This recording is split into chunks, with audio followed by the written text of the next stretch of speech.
Shalom semuanya, saya Bambang Rizkianto. Di channel ini kita belajar berapologetika. Video kali ini saya beri judul Penyaliban Yesus menurut sejarawan Josephus Flavius. Video ini saya buat untuk memberikan komentar terhadap apa yang disampaikan oleh Elia dan kemudian apa reaksi yang diberikan oleh saudari Nia Zain. Yang saya rasa ini cukup ramai di TikTok ya dan sudah dibahas oleh channel Verbum Veritatis dan channel Bang Didit Yuli. Bagi rekan-rekan, sekiranya video saya dirasa bermanfaat, mohon bisa subscribe, share, like, dan komen. Terima kasih sebelumnya.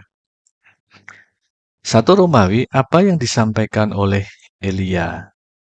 Oke, sekalipun teman-teman muslim dalam pandangan teologisnya itu, dalam pandangan kami Yesus itu tidak disalibkan. Karena di dalam kitab kami, Isa itu diserupakan. Oke, kita hargai itu. Tapi ada nggak data sejarah yang mendukung itu? Di zaman itu. Sampai sekarang tidak ada. Tapi mengenai Yesus yang mati di kayu salib, tutup Alkitab, buka sejarah dunia. Dari abad pertama, Josephus Flavius, Tacitus. Jadi yang disampaikan Elia itu adalah bahwa penyaliban Yesus dan kematiannya di kayu salib itu didukung oleh sumber sejarah non-Kristen. Tadi dia menyebutkan tentang Josephus Flavius, ini adalah seorang sejarawan berkebangsaan Yahudi, dia hidup antara 37 Masehi hingga 100 Masehi. Tadi Elia juga sempat menyatakan terkait dengan ada yang diserupakan ya. Itu saya sudah pernah membahas di video saya, jadi silahkan lihat video saya berikut ini ya. Jadi ini terkait dengan Basilides ya, Simon Kirene yang diserupakan jadi Yesus. 2 Romawi, saya akan membahas sedikit mengenai apa yang menjadi tanggapan dari Nia Zain. Tapi ada nggak data sejarah yang mendukung itu? Di zaman itu. Halo Kak Elia dan Dr. Richard, saya izin speech ya. Nama saya Nia, saya adalah seorang mahasiswa sejarah dan izinkan... Nah, video kedua dari Nia Zain ini dia menginformasikan terkait dengan Testimonium Flavianum. Aku kemudian menemukan fakta bahwa di barat ternyata kebenaran tulisan dari Flavius Josephus ini ternyata diperdebatkan juga teman-teman. Ini penulisnya namanya Alice Willy. Inti dari perdebatan mereka adalah bahwa teksnya si Josephus yang menuliskan tentang Yesus ini ada beberapa yang bilang bahwa sudah mengalami penambahan yang disesuaikan dengan kepentingan sejarah Kristen. Ini bukan aku yang bilang, ini aku baca di sini ya. Kesimpulannya di akhir si Will ini bilang bahwa tulisan Josephus ini kurang valid. 3 Romawi, permasalahan dengan tanggapan dari Nia Zain ya. Pertama tadi dia mengutip Alice Willy. Ini sebetulnya sah-sah saja ya, tidak ada masalah dengan dia mengutip Alice Willy. Cuma yang menjadi masalah adalah karena Nia Zain itu menyampaikan hanya setengah kebenaran. Jadi bahwa teks Josephus diperdebatkan itu benar. Bahwa teks Josephus sudah mengalami penambahan atau interpolasi, ini mayoritas ahli memang juga sepakat dengan pandangan ini ya. Kemudian teks Josephus kurang valid, ya oke, ini masih bisa diperdebatkan. Tetapi yang menjadi masalah adalah karena konteks yang disampaikan oleh Elia itu adalah terkait dengan penyaliban Yesus yang didukung oleh sumber dari Josephus. Jadi yang penting untuk diketahui di sini adalah bagian mana dari teks Josephus yang dianggap mengalami penambahan interpolasi atau kurang valid tadi. 4 Romawi, di sini saya akan membahas khusus mengenai Testimonium Flavianum. Ya, ini adalah tulisan dari Josephus antara 37 Masehi hingga 100 Masehi. Ini di dalam bukunya yang berjudul Antiquities of the Jews, ditulis sekitar tahun 93 Masehi. Ini ada di buku ke-18 ya. Ini saya terjemahkan saja secara bebas. Pada saat itu hiduplah Yesus, seorang yang bijaksana jika memang harus memanggilnya sebagai manusia. Karena dia adalah orang yang melakukan perbuatan luar biasa dan guru bagi orang-orang yang menerima kebenaran dengan senang hati. Dia memenangkan banyak orang Yahudi dan banyak orang Yunani. Dia adalah Kristus. Dan ketika atas tuduhan orang-orang terkemuka di antara kita, Pilatus telah menghukumnya di kayu salib. Mereka yang mengasihinya tidak mundur. Dia menampakkan diri kepada mereka pada hari ketiga, dan suku Kristen yang disebut menurut namanya sampai hari ini masih belum hilang. Jadi ini adalah teks keseluruhan yang terdapat di dalam Testimonium Flavianum dalam bukunya Antiquities of the Jews dikarang oleh Josephus sekitar tahun 93 Masehi. Inilah yang menjadi perdebatan ya. Terutama adalah yang saya beri garis merah ini ya. Jika memang harus memanggilnya sebagai manusia, perbuatan yang luar biasa, dia adalah Kristus ya, he was the Christ. Kemudian dia menampakkan diri kepada mereka pada hari ketiga. Sementara terkait dengan penyaliban, Anda lihat ya teks yang saya garis bawah hijau ya, Pilatus telah menghukumnya di kayu salib. Jadi perdebatan itu adanya di teks yang saya beri garis merah. Tetapi kalau terkait dengan hukuman penyaliban, itu para akademisi itu sepakat bahwa teks itu asli. Nah, kenapa Testimonium Flavianum ini dipermasalahkan? Ini saya kutip dari buku An Arabic Version of the Testimonium Flavianum and its Implications. Ini karangan dari Shlomo Pines dari halaman 20. Jadi kenapa Testimonium Flavianum dipermasalahkan? Alasannya adalah jika Josephus berpikir Yesus adalah manusia luar biasa, jika Josephus membicarakan tentang mujizat yang dilakukan Yesus, jika Josephus menyatakan Yesus adalah Mesias, jika Josephus menganggap penampakan Yesus kepada murid-muridnya adalah fakta-fakta, maka Josephus adalah orang Kristen. Namun masalahnya adalah karena Origen, seorang bapak gereja, berpendapat Josephus tidak percaya Yesus. Nah, untuk lebih memperjelas lagi ya, saya kutip dari tadi yang ditampilkan atau disinggung oleh saudari Anisain ya, Alice Willy. Asumsi bahwa Josephus tidak mungkin akan menuliskan hal-hal baik tentang Yesus karena dia adalah orang Yahudi dan Yahudi seharusnya akan bersifat bermusuhan terhadap Yesus. Jadi awal kontroversi terhadap keaslian teks bukan didasarkan pada bukti baru tentang testimonium itu sendiri, melainkan dari formulasi ulang sikap a priori.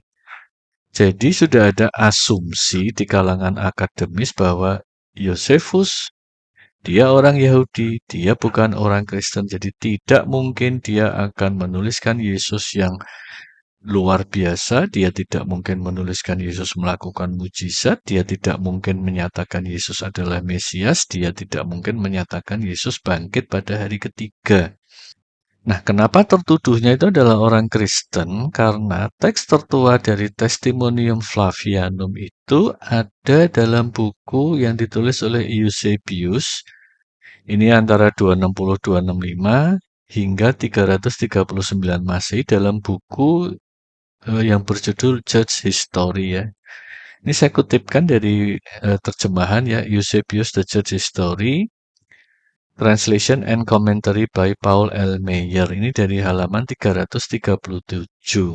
Jadi karena Josephus tetap sebagai seorang Yahudi, artinya dia tetap beragama Yahudi yang tidak menjadi seorang pemeluk atau penganut Kristen, maka preceding passage maksudnya maka Testimonium Flavianum tersebut telah memprovokasi banyak penulisan-penulisan akademis. Karena para ahli itu terbagi menjadi 3 bagian ya, menyatakan sepenuhnya ini adalah otentik. Kedua, menyatakan seluruhnya adalah pemalsuan yang dilakukan oleh orang Kristen, dalam hal ini kemungkinan adalah oleh Eusebius. Kemudian yang ketiga, teks tersebut mengandung penambahan oleh orang Kristen terhadap teks asli dari Yosefus. Masih dari buku yang sama ya. Opsi pertama, jadi sepenuhnya bahwa itu adalah asli dari Yosefus. Terlihat tidak ada harapan karena tidak akan ada orang Yahudi yang akan mengakui Yesus adalah Mesias yang bangkit dari kematian. Opsi kedua yang menyatakan bahwa sepenuhnya adalah pemalsuan oleh orang Kristen itu juga tidak dapat dipertahankan karena bagian ini ya, artinya Testimonium Flavianum itu ada dalam semua manuskrip berbahasa Yunani dari karya Yosefus. Mayoritas akademisi saat ini memilih opsi ketiga bahwa bagian tersebut sudah diinterpolasi. Jadi, yang ditolak adalah referensi yang bernada mengakui keilahian Yesus bukan terhadap penyalibannya. Jadi ini dari buku yang sama ya. Jadi yang ditulis dengan huruf miring itu adalah yang mayoritas ahli menganggap bahwa itu adalah interpolasi. If indeed one ought to call him a man. Kemudian yang kedua adalah he was the Messiah. Kemudian adalah terkait dengan kebangkitannya, he appeared to them on the third day, restored to life, dan kemudian adalah terkait dengan marvelous things, jadi hal-hal ajaib yang dilakukan oleh Yesus. Jadi terhadap 4 hal inilah, mayoritas ahli menyatakan bahwa itu kemungkinan adalah penambahan. Tetapi Anda perhatikan di sini ya, Pilate condemned him to be crucified itu dianggap teks asli. Nah, saya kutipkan dari buku kedua ya, Christianity in the Making, volume 1, Jesus Remembered, karangan James Dunn, dari bagian 71, external source. Ini juga sebenarnya sama ya. Testimonium Flavianum ya, bagian yang pertama itu jelas itu adalah ada penambahan redaksi oleh umat Kristen. Tetapi ada konsensus yang luas bahwa Yosefus menulis sesuatu seperti yang di bawah ini. Jadi di sini tidak ada lagi rujukan tentang jika kita bisa memanggilnya sebagai manusia, tidak ada lagi rujukan bahwa dia adalah Mesias, tidak ada lagi rujukan bahwa dia bangkit pada hari ketiga, tidak ada lagi rujukan bahwa dia melakukan hal-hal yang ajaib. Tetapi sumber kedua yang saya kutip ini tetap menyatakan juga bahwa and when Pilate, because of an accusation made by the leading man among us, condemned him to the cross. Jadi, peristiwa penyalibannya itu sendiri tetap diakui bahwa itu adalah teks Testimonium Flavianum yang asli. Itu bukan penambahan. 5, sekarang kita masuk ke kesimpulan ya. 1, topik yang diangkat Elia adalah tentang penyaliban Yesus yang juga disebut oleh Josephus Flavius. 2, perdebatan keaslian Testimonium Flavianum bukan tentang apakah Yesus disalib, melainkan keaslian referensi terkait keilahian Yesus. Jadi dalam hal ini, Niasain mengkritik Elia dengan materi yang sebetulnya salah. 3, perdebatan bukan karena ada bukti baru, melainkan dipicu oleh asumsi a priori bahwa Yosefus tidak mungkin menulis hal tersebut. 4, mayoritas akademisi tetap menyimpulkan laporan Yosefus tentang penyaliban Yesus adalah asli. Jadi dari sini kita bisa simpulkan bahwa pernyataan Elia bahwa penyaliban Yesus didukung oleh bukti sejarah non-Kristen, terutamanya oleh Josephus Flavius, itu adalah benar. Saya rasa itu yang bisa saya sampaikan. Jika rekan-rekan merasa video saya bermanfaat, mohon sekiranya bisa mengunjungi channel saya dan melakukan subscribe, share, like, dan komen. Sekian dan terima kasih. Tuhan memberkati kita semua.